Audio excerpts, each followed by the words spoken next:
in terms of, you seem to suggest that our Guyana chapter is supposed to expand its operation to invest in non-armed. We are just a small entity aimed at trying to sensitize the public and to interact with various stakeholders in order to live the debate.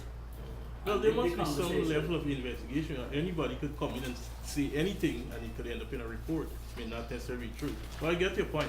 Yeah, so we're a small organization. Brings us, sir. No, Mr. Prasad, you talked about an association with Dr. Ashley Singh, an association with Robert Prasad and these people.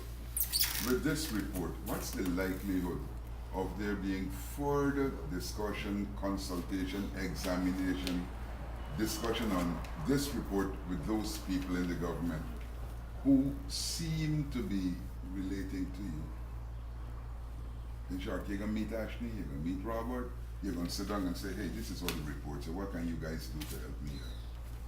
Well, certainly, all the calls that we've made today, we intend to formally write the government and to explain that that is our position, and we will certainly take up the offer of Minister Prasad that he intends to involve us in the mining industry.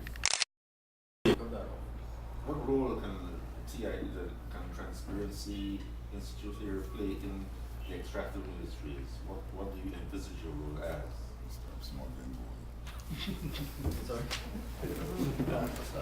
What role can you play in the mining and extractive industry? I said stop smuggling gold, that was what I said. Well, we have to have some discussion with Mr. Robert Prasad, see what he has to say, and whatever help we can offer. But at the moment, we will have to be open with him and let him tell us what's the problem, what are the areas that he would like Transparency International to be involved in. At the moment, we don't know until we have that meeting. You see, you're saying, I think I know the government system fairly well, where some ministers might have all the good intention in the world, but then up the ladder to the top of cabinet, those ministers' intentions are shot down. For example, last year about this time when the report came out, President Barrow Jagdeo was very critical and he was abusive of some of the people who he blamed, including you, Mr. Prasad, and all of that, for compiling this report. Isn't there some mechanism that TI could attempt to use? And you talk about public information, but is there some other mechanism that you fellas can use to at least get the attention of the administrative political hierarchy to look at this thing? Because certainly it don't look good. I don't feel good about it either. Neither do we. I guess we just have to intensify our efforts of engagement and to try to convince the authorities that it's worth taking seriously, because we all suffer at the end of the day. As I said earlier, we know for a fact that large businesses who want to come to countries take these reports very seriously. So we cannot assume that there are no adverse effects. The bottom line has to be a genuine acceptance in good faith, and it has to come from the very, very top. Very, and then it is filtered down. If the president were to tomorrow say, well, okay, Guyana's ranking is this, I accept in good faith, and or my government has accepted in good faith, and we'll do whatever it takes to improve our performance next year, or significantly improve over, then the message is going to filter down. But when you say, well, it's exaggerated, it's all wrong, and then you're not accepting. You're not accepting there's a problem. So the first thing to solve a problem is to accept that there's a problem. And to the extent that you're ignoring that there's a problem, then we won't find a solution. That seems to me eerily coincidental and applicable to Guyana. After a year of focus on corruption, we expect governments to take a tougher stance against the abuse of power. Now, President Ramatar has been there for this year. You correctly pointed out that Prime Minister Sam Hines has said new members of the Integrity Commission could be appointed sworn in within a week from June. You will recall that in the budget debate, the Foreign Minister, Ms. Carolyn Rodriguez, said the Public Procurement Commission would be in place by June. You will recall at your consultation, Ms. Gail Teixeira had said that we were going to have whistleblowing legislation, and in fact, the government had requested assistance either from the IDB or the West, one of those two organizations. Given all of that, would you say that President Ramatar has in fact treated corruption as, and you've put it very kindly, as a serious problem in Ghana, rather than a real plague on our country? Well, we're not here to pass personal judgment on President Ramatar. I'm speaking of the administration. We're here to examine the issues, and we have quite definitively stated in our message today that we are disappointed that these institutions that have not been appointed, or the ones that are in existence, are not functioning effectively and impartially, and we intend to increase our efforts to make that public. You want to add anything to that?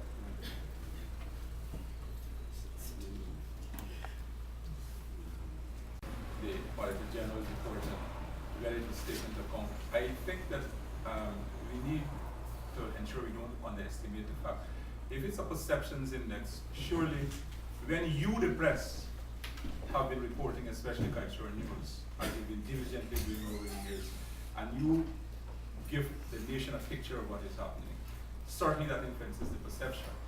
When the Auditor General, whichever Auditor General, gives a report, and we see, for example, things being written in pencil, as he said in the 210, I think, that gives the nation some of the perception which is influencing.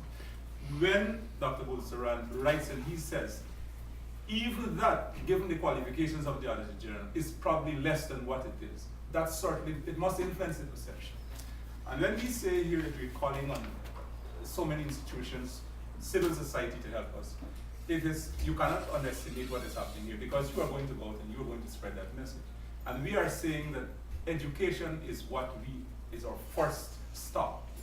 Very important in our projections and what we plan to do, so that we are sensitizing the nation in terms of several deficiencies of the society. And as you probably realize, many institutions, whether they be government, whether they be private sector, don't do anything unless they have to do it. And it is you and civil society and we who have got to make them do it. And so please don't underestimate what is happening on the calls that we have made. How do you modify your local action, given that there has been so much serial failures around? What can Transparency Institute, what must it now do in order to help meeting its principal objective?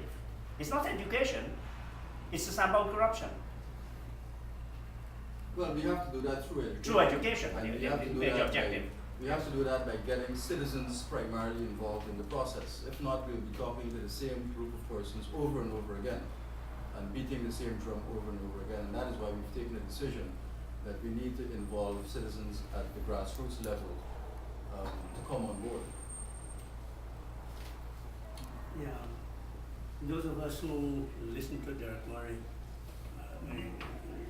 would have realized that Trinidad, they're somewhat more advanced in the sense that TI of Trinidad, they're having serious engagement with the government, with the Prime Minister, with everybody. In fact, Derek mentioned that one legislation was withheld because the Transparency chapter in Trinidad had some concern.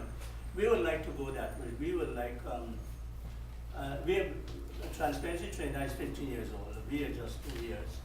And I think our objective should be one in which we have to have heavy engagement with the government, with the president, with the prime minister, with all the various ministers, with the public accounts committee, with the speaker, with all the opposition parties. Try to sensitize them, try to let them listen to our concerns and to find ways and means of addressing these concerns. Because our concerns are really reflective of concerns of society generally. And society doesn't have that kind of access, but TI will have access to go and see the president, prime minister, and all the ministers probably. So I think next year we will have to actively, aggressively try to seek out an arrangement where we can be actively involved in the discussion with government. Derek did advise that in 15 years' time, don't expect it's going to be any easier. You've noticed the improvement in Trinidad from 91 to 80. Yes. They've moved up. And because of that kind of engagement and the government listening. In other Caribbean countries as well, Barbados I think has moved from 20-something to 15. St. Lucia, Dominica, The, St. rule, Vincent. the independent rule of law played a very crucial role in those societies. Yes. The independent judiciary served played a very important role.